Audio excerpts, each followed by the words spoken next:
A aula de hoje nós falaremos sobre codificação de texto, ou que nós chamamos de codificação alfanumérica.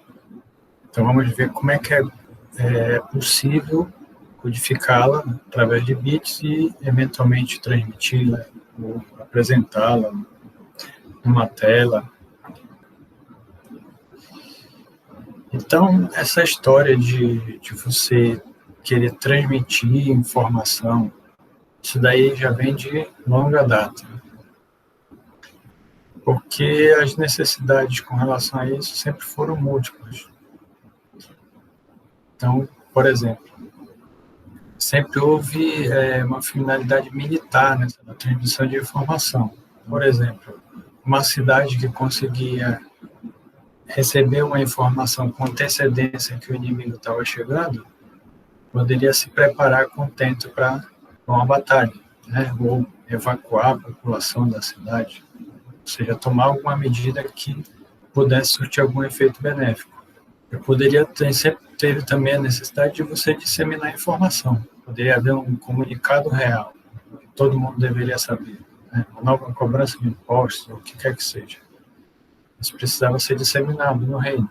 Poderia também ter a necessidade de integrar regiões, ou seja, através da informação trocada entre regiões que tinham, por exemplo, interesses comerciais comuns, a coisa se daria de maneira mais natural, mais tranquila. E a gente poderia dar vários outros exemplos dessa necessidade de você fazer uma comunicação, sendo que o receptor e o transmissor estão distantes, não estão próximos. Alguns exemplos de telecomunicação, durante muito tempo se utilizou a perícia que os pombos têm de se orientar dentro do planeta, né? E dizem os estudiosos que é decorrente do fato de ele perceber o campo magnético da Terra e, por conta disso, ele consegue se guiar. O fato é que, se ele for treinado, ele consegue ir a determinados lugares e conseguir voltar. Então, era utilizado entre os reinos para mandar comunicações. Outra forma é essas de bandeiras, né? Você, através de posição que as duas bandeiras estão, isso significaria algum tipo de informação. Isso ainda é utilizado, por exemplo, na aviação, né, para orientar os pilotos que estão transitando pelas pistas, né, dos aeroportos. Você tem também lá em cima os sinais de fumaça, que é algo bem antigo, né, utilizado, por exemplo, pelos índios. E você tem também como exemplo o heliógrafo, né? O que é isso? Você tem bem aqui um espelho, basicamente, e esse espelho recebe os raios do sol e aí você concentra através de um sistema de lente, alguma coisa assim, e aí você direciona isso para onde você quer. E aqui você pode ter um sistema que você abre e fecha, alguma coisa assim. Ou seja, você direciona os raios do sol e daí você manipula isso para mandar algum tipo de informação através da variação dessa luminosidade. Aí vocês percebem que todas essas formas elas tinham certas limitações, né? Então, por exemplo, os sinais de fumaça exigia que eu tivesse só um dia claro. A mesma coisa o heliógrafo. Não dá para fazer isso com o tempo nublado, com pouca luminosidade. Como correio, não tinha tanto problema, mas os caras, na época, para interceptar as comunicações, eles também criavam falcões. E aí os falcões caçavam os pombos correios. Aí a comunicação não chegava. Bom, as bandeirolas, usando as bandeiras, você tem também uma limitação de distância, e porventura também, se o clima estiver meio nublado, meio chuvoso, por exemplo, onde a tua visibilidade é reduzida, aí você teria algum problema. E aí, um francês chamado Chappe, ele criou um sistema de comunicação para mandar a comunicação de forma remota entre cidades lá na França. Eu não lembro exatamente a data em que ele viveu e fez isso, mas eu acredito que foi pelo século XVIII. Mas vamos ver aqui como é que era o sistema dele. Tu tinha uma haste vertical aqui, e nela, lá na ponta, você fixava uma outra haste menor, e nessa extremidade dessa haste menor, tu tinha outras duas menores em formato de cunha. E aí era um sistema de comunicação que era baseado em sinais visuais, e essa estrutura toda ficava em cima de torres. E a sacada dele era a seguinte, lembre lá, se eu tenho um conjunto de informações para serem enviadas, no caso de um texto escrito seriam letras, por exemplo, eu tenho que ter uma codificação que consiga identificar ou definir de forma única cada uma dessas possibilidades que eu tenho do meu alfabeto. Então, como é que ele conseguia fazer isso? Essa haste menor, na extremidade da maior, ela poderia ter 4 posições possíveis. Então, vocês podem imaginar que eles definiriam os dois extremos, né? Quando ela está totalmente horizontal, quando ela está totalmente vertical, né? Só que tu tem 2 possibilidades para cada uma dessas 2 situações, né? E as nossas extremidades, esses em formato de cunha, eles poderiam ter 7 posições possíveis. E eu tenho 2, né? Então, consequentemente, o número de possibilidades que eu tinha, ou melhor, de combinações que eu tinha, era 4 vezes as 2 outras extremidades, 7 cada uma. Me dava 196 possibilidades. Então, agora dá uma olhada aqui como é que ficava. Tu tinha esses semáforos de chapinas em torres, né, que eram feitas para isso, como se fossem faróis, ao longo de um caminho entre 2 cidades, e aí tu ia tendo basicamente uma transmissão de uma para outra, né? Sendo que aqui à direita nós temos o alfabeto. Eu digo alfabeto, né, os símbolos alfanuméricos que poderiam ser enviados através dessas combinações. Tá? Então, se eu tinha a minha haste menor totalmente horizontal e as 2 em formato de cunha apontadas para cima, significava letra A e assim ia para as outras. Tá? Vocês conseguem perceber que isso aqui foi eficiente para a época, né? Porque aí evitava de, ao invés de eu mandar um cavaleiro percorrer toda essa distância, eu conseguia mandar por isso aqui. Mas ela tinha várias limitações, logicamente. Uma é a velocidade, porque você fazer um alfabeto desse todo com uma pequena frase já leva um tempo para isso. Aí o cara da outra torre ia ficar anotando, e daí ele iria transmitir para outra, e assim sucessivamente, até chegar lá no destino. Ou seja, era extremamente lento. E também ele dependia de um clima bom. Se tivesse nublado, com nuvem chovendo, a coisa ia ficar bem mais complicada. Né? Sofria também com a distância, né? Tinha que ter torres, uma determinada distância uma da outra, caso contrário, tu não ia conseguir visualizar. Ainda assim, foi uma grande ideia para a época. E aí, passa-se o tempo, teve outras formas de comunicação, como, por exemplo, lá na França também inventaram o que muito tempo mais tarde, nos anos 90, virou uma febre, que foi a ideia do fax. Mas o fax foi inventado lá pelo século XVIII, XIX, né, através de um francês, por outros meios, mas o princípio era o mesmo do moderno. A gente não vai entrar no caso aqui. A gente já vem aqui já para o final do século XIX, virada para o XX, se cria o telégrafo.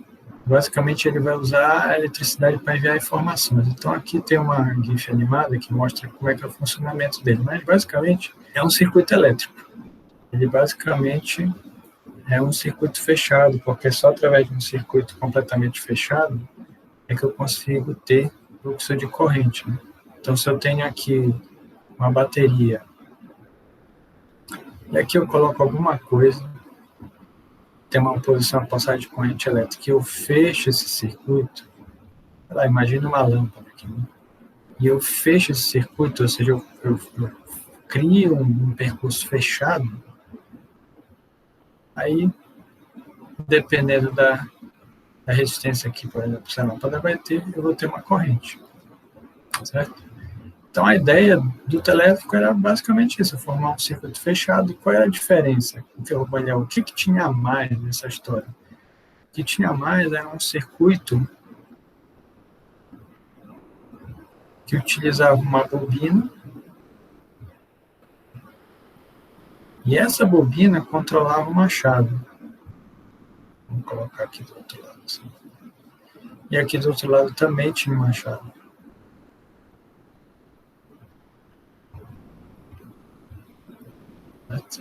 Agora eu vou voltar aqui para o desenho para a gente visualizar isso lá. Então, olha só, aqui eu tenho uma chave, aqui ó, à esquerda, eu tenho uma chave. Essa chave está ligada num potencial, está ligada para o TR, e através do TR eu fecho o meu circuito todo o restante, ok? Pois bem, eu fecho a chave. Quando eu fecho a chave, o que vai acontecer? Eu vou induzir um campo magnético aqui nessa bobina. E aí o que acontece? Se eu tenho um campo magnético, né, fluindo aqui, toda vez que eu fecho a chave vai gerar um campo magnético, o que acontece? Digamos que seja, sei lá, norte e sul. Ora, se ele é um campo e ele é magnético, ele atrai qualquer metal. Qualquer material que seja ferromagnético, vai atrair ele. E a ideia justamente era essa aqui, ó. Quando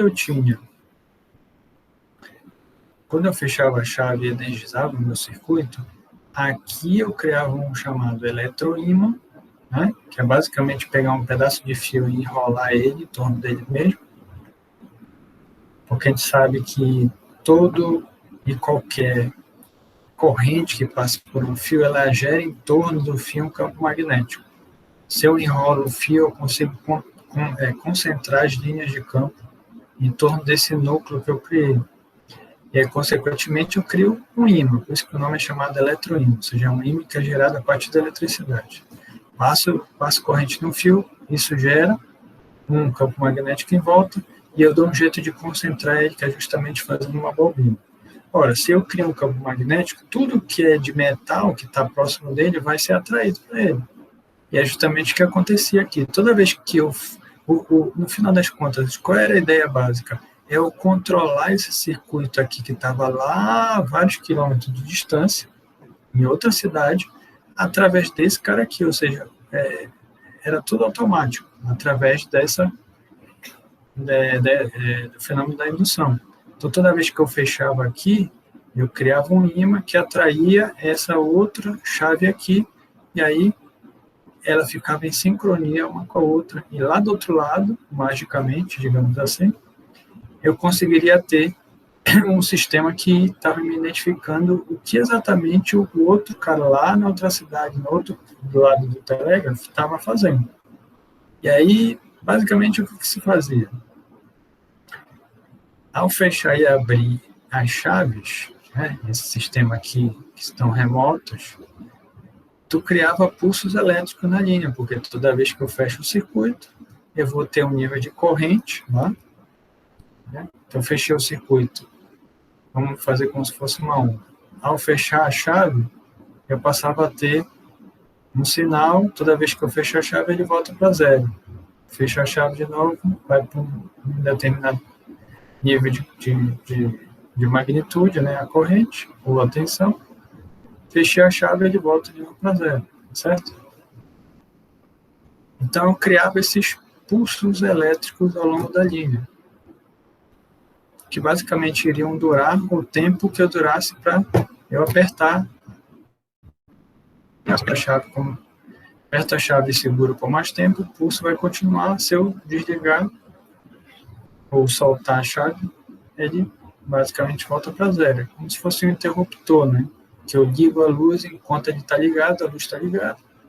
Se eu uso o interruptor de outra forma, ela desliga e vai ficar desligada o quanto eu não mexer mais nele. E aí o esquema era que eles usavam um tipo de codificação a partir desses sinais elétricos, desses pulsos elétricos, que era bem engenhoso, era tão simples quanto engenhoso, né? Foi proposto pelo Albert Bell. Qual era a ideia dele?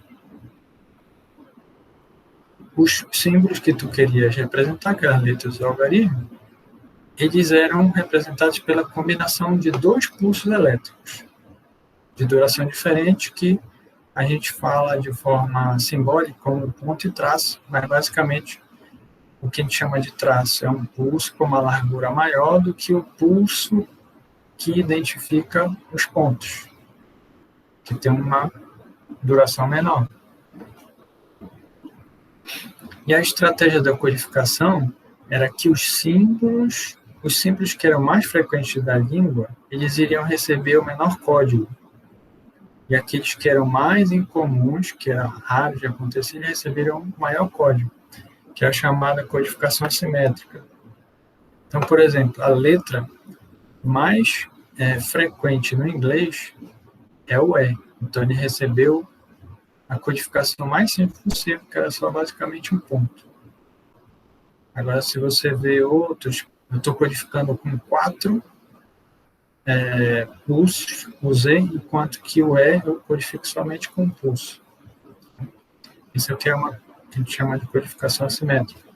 E aí, por conta dessa ideia, a transmissão de dados era extremamente eficiente porque ela era enxuta. O que eu mandava mais, eu mandava com menos codificação possível. Aquilo que eu mandava com menos frequência, eu colocava mais código.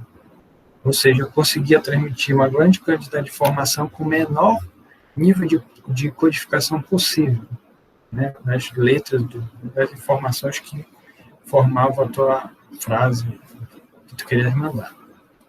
Bom, mas como todos, tem sempre problema, tem sempre limitações. Principalmente no início, tu tinha uma limitação muito grande de eu ter pessoas que fossem especializadas, tanto para gerar o código, ou seja, eu ler um texto e codificar isso da maneira mais natural possível. E também tinha outro problema, né?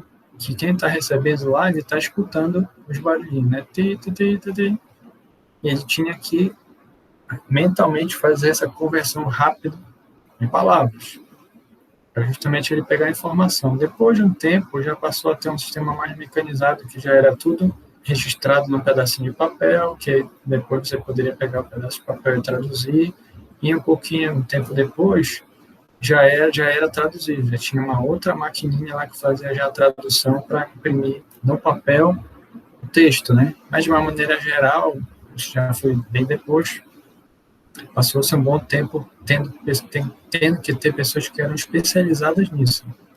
E aí, por conta disso, se criou as chamadas teleprinters, né? As impressoras à distância. E era um sistema eletromecânico, ou seja, tinha partes móveis, mas também utilizava eletricidade, de datilografia para comunicação entre usuários remotos, ou seja, cidades diferentes. A gente consegue ver aqui à direita uma moça, né, uma secretária utilizando ele, e aqui do lado um modelo, né, acho que um dos primeiros modelos.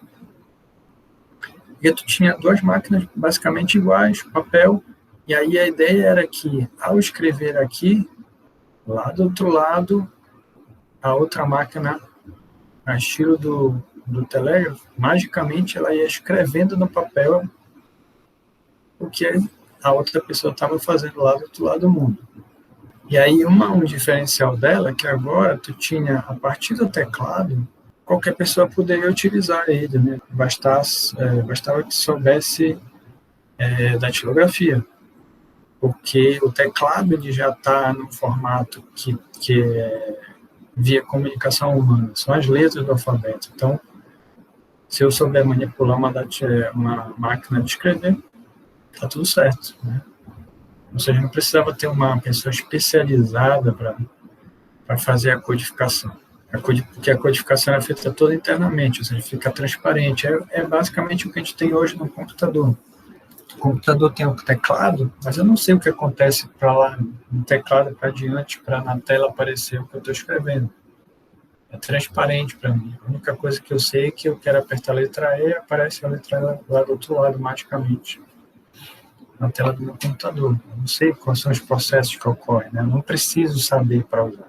Bom, a questão, né, como sempre tem um contra no meio dessa história, é que a codificação ela não era padronizada. Então, regiões diferentes utilizavam códigos diferentes, e aí tu tinha um problema de intercomunicação. À medida que esse serviço foi se expandindo cada vez mais, de municipal para estadual, estadual para nacional, de nacional para transnacional, a coisa foi ficando cada vez mais complicada, porque tu tinha várias soluções regionais que uma não conversava com a outra. E aí que surge o famoso código ASCII, que foi criado lá em 1963 pelo Bob Biner. E aí essa sigla significa Padrão Americano para Troca de Informações Codificadas. A ideia é codificar de forma assimétrica os caracteres. Ou seja, diferentemente do telégrafo, que a codificação era assimétrica, aqui era simétrica. Isso quer dizer que todo e qualquer caractere receberia a mesma quantidade de bits ou teria o mesmo tamanho de palavra. E ele foi criado para permitir a comunicação entre computadores e periféricos, impressora, teclado. A primeira versão que teve do código ASCII é chamado ASCII 7, que faz referência ao uso de 7 bits. Né? Todo e qualquer caractere era codificado com 7 bits. Agora ver como é que ele era formado. Eu tinha os 7 bits, só que eu tinha os 3 mais significativos, que eu estou chamando aqui de BC, B5 e B4, eram chamados bits de zona, de grupo. E os restantes, os 4 restantes, eram chamados bit numérico ou posição dentro do grupo. Tendo 7 bits, 2 elevado a 7 vai me dar 128 possibilidades. Com 128 possibilidades, o que eu conseguia codificar? Eu conseguia ter tanto caracteres que a gente chama de controle, que vai de 0 a 31, ou seja, os 32 primeiros códigos, e do 33 até o 128, eu tinha os caracteres de impressão. Esses caracteres de controle são caracteres que são necessários para que o computador gerencie, lide com essa questão de texto, mas não necessariamente eles são necessários para que o usuário veja. Por isso que eles são escondidos. Então, por exemplo, o computador, de alguma forma, ele descobre quando eu estou no final da linha. Ou seja, tem um caractere lá de controle chamado quebra de linha, que ele sabe que a partir daquele ponto eu vou ter que ir para outra linha. E nessa outra linha vai ter também um outro caractere que está identificando que aquilo é o início daquela linha. E assim vai. Tem várias outras caracteres desse tipo. Mas vocês já devem ter visto isso daí, né? Se vocês olharem aqui, deixa eu ver se eu consigo mostrar aqui. Por exemplo, num documento aqui, dependendo de como tu configura, tu consegue ver aqui, ó. Eu estou escrevendo aqui, bem aqui tem uma setinha que está me identificando que aqui é o final da linha. Se eu dei um Enter agora aqui, e aí eu estou marcando aqui o final dessa linha e o início da outra linha. Mas isso daqui é porque eu fui nas configurações aqui do editor de texto e pedi para ele mostrar, né? Mas via de regra ele fica escondido, porque é informação que não tem muita relevância para o usuário. Tá? Então, voltando aqui, as 128 possibilidades eram utilizadas desse jeito, né? Os 32 primeiros para caracteres de controle, que não precisam estar visuais, e o resto era para coisas que eram visuais, que o usuário teria que ver. Então, aqui eu tenho uma tabelinha que tenta sintetizar de uma maneira inteligente o código, né? Eu acho que 7. Então, basicamente, a gente vai fazer assim. Tu tem, voltando aqui, ó, em azul eu tenho os bits de zona, e basicamente identificam grupos, tá? Então, eu tenho o grupo 000, o grupo 001, e assim vai até o grupo 111, tá? São grupos. de caracteres, de coisas. E aí, dentro do grupo, eu tenho a identificação dos números, né? Então, todo grupo tem elementos que vão do 0000 até o 1111. Esse 111 aqui seria como se fosse o 15, aqui, né? Ou seja, tem 16 possibilidades dentro de cada grupo, certo? Então, vamos olhar aqui por coluna. Os primeiros dois grupos, que são 000 e 001, esses dois grupos, nele está contido todos os caracteres de controle, que a gente não vai ver aqui porque não interessa. Aí, a partir do 010, que seria o terceiro grupo, né? Se a gente olhar aqui, ó, em termos de bits, a gente consegue ver que isso daqui quer dizer o 3, né? Porque aqui eu tenho o 2, né? A gente consegue ver aqui, vindo da direita para a esquerda, que eu tenho unidade, dupla, quadro. Então, esse aqui seria o grupo 2, né? Grupo 0, grupo 1, grupo 2. No grupo 2 tem alguns caracteres, como, por exemplo, ponto de exclamação, aspas, né? O sinal de cifrão, e por aí vai, né? Aí, depois, eu tenho o grupo 3, que são basicamente os números e mais alguns outros caracteres. Aí tu tens o grupo 100, que seria o 4, e o 101, que seria o 5, são as letras maiúsculas do alfabeto e mais alguns outros símbolos, como, por exemplo, o arroba.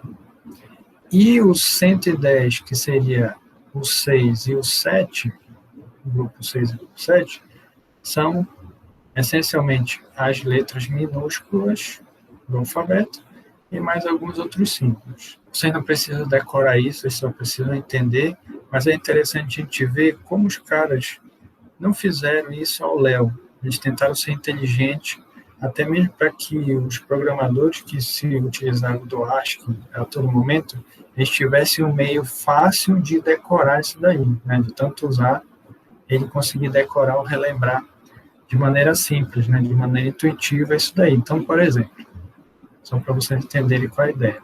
Eu estou no grupo 100. O grupo 100 é um dos grupos que tem letras maiúsculas.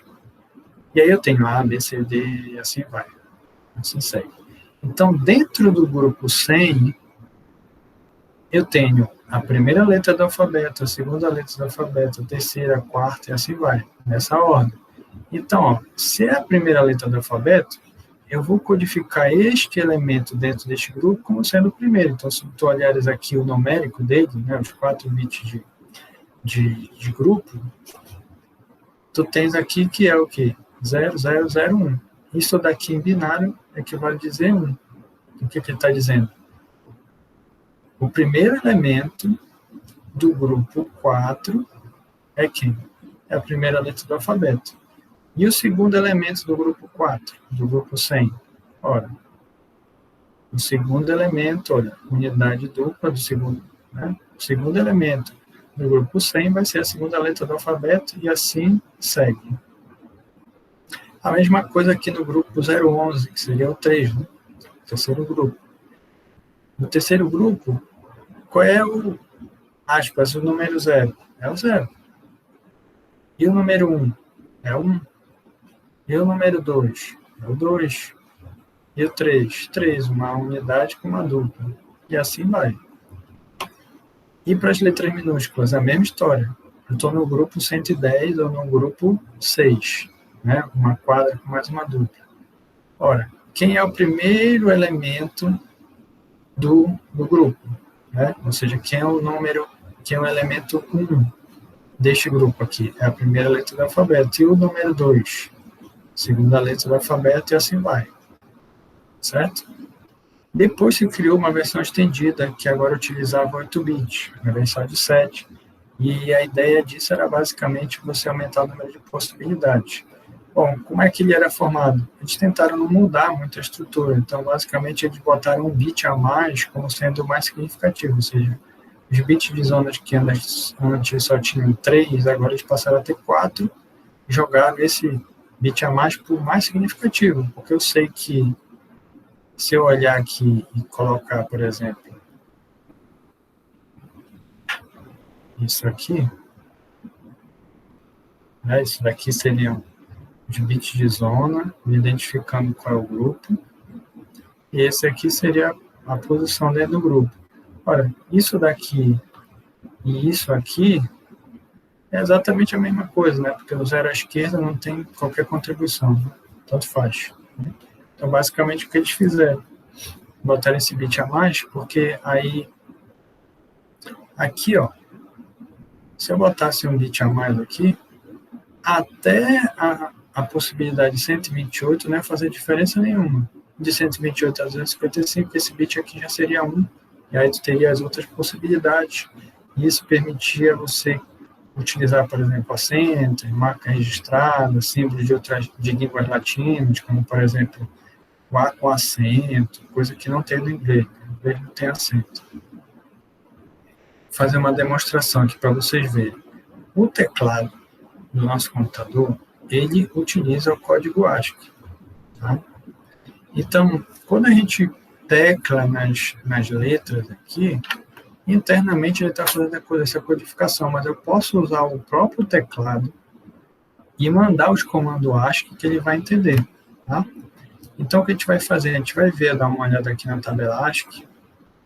Não é exatamente essa, porque aquela que eu mostrei anteriormente, a tabela, ela está totalmente em bit. Eu quero pegar o valor decimal, equivalente daquela quantidade de 7 ou 8 bits. E aí a gente vai fazer o seguinte, a gente vai tentar escrever esta frase aqui que está em vermelho, oi mamãe, utilizando o código ASCII. Tá? Então, se a gente olhar a tabela ASCII, que eu tenho aberta aqui, eu tenho o valor em decimal do meu conjunto de 8 bits. Então, por exemplo, eu consigo ver aqui que 8 zeros é equivalente a 0 decimal, 7 zeros e 1 é a mesma coisa que 1 e assim vai para o resto. Tá?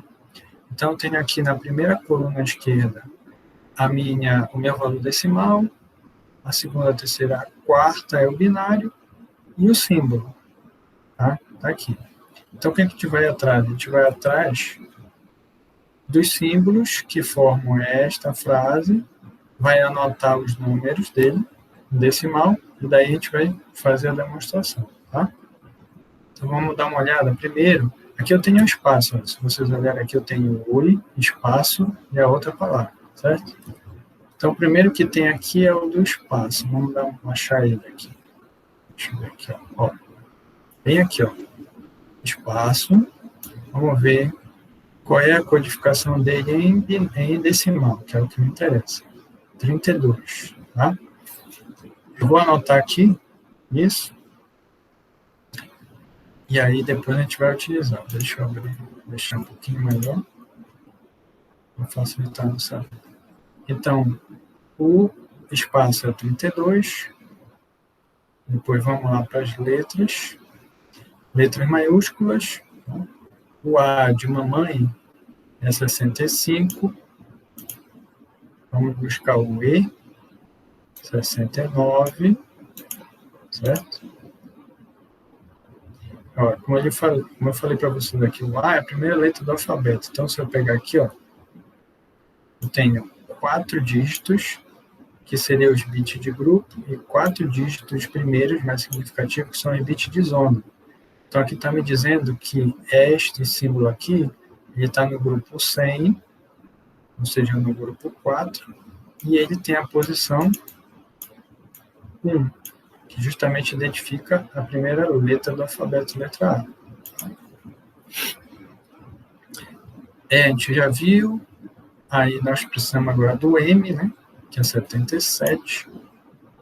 Nós precisamos também do O, onde está o nosso O, do Oi, 78. Nós precisamos também do I, que nós não vimos também, 73. E o que está faltando aqui, eu acho que é só, né? Deixa eu ver. Eu acho que é isso.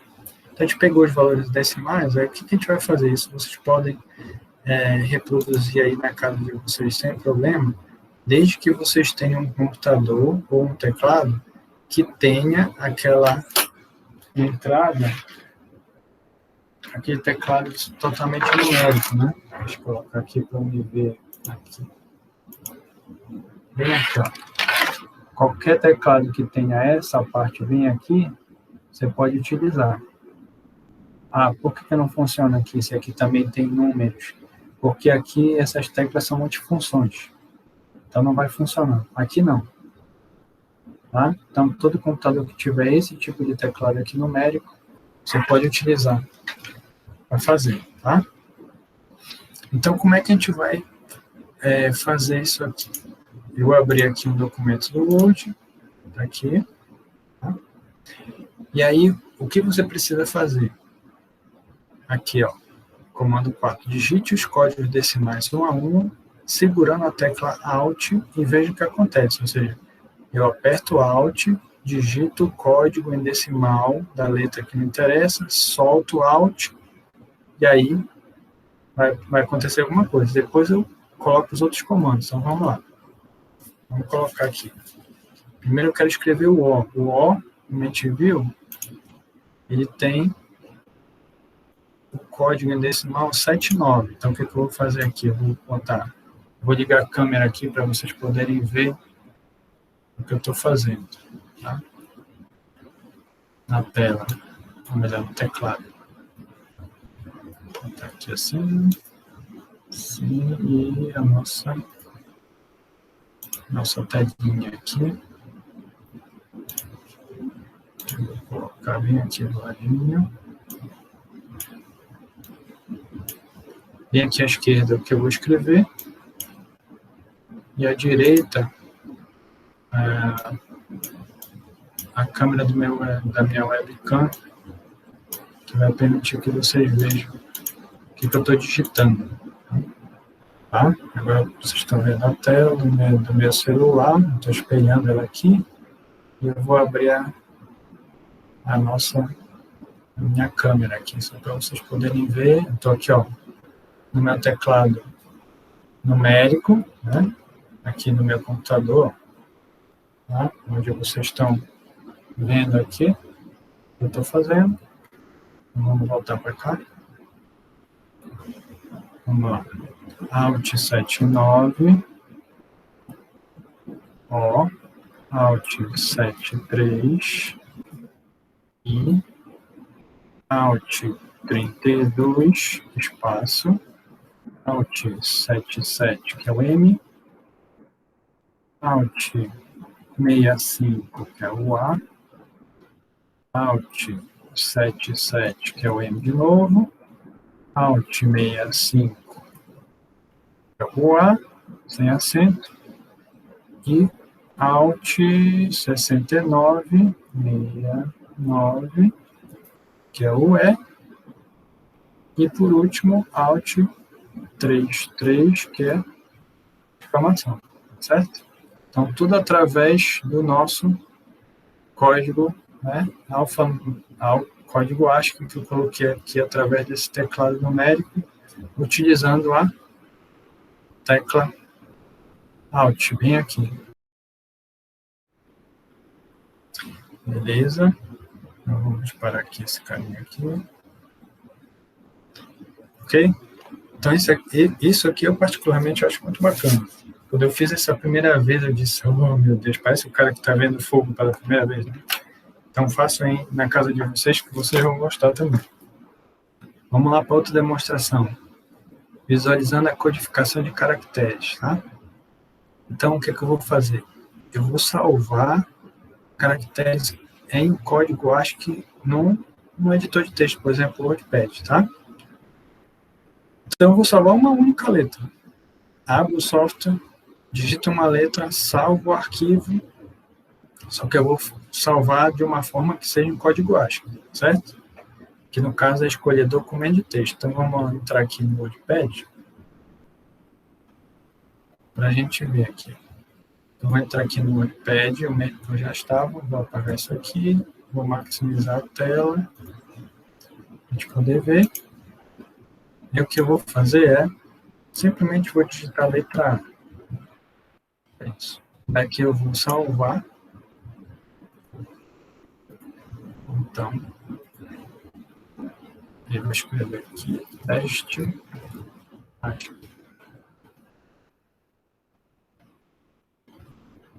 Só que eu tenho que salvar um formato que seja em ASCII. Então, seria aqui, documento de texto, aqui, ó. É essa opção aqui. Então, aqui, documento de texto e salvo. Aqui, pessoal, caractere, tudo indo para salvar, tá tudo certo. Vou fechar aqui ele e vou lá para a minha área de trabalho para achar o arquivo. Vem aqui, ó. A pergunta é, qual é o tamanho que esse cara deve ter? Ora, se é em código ASCII que a gente está trabalhando,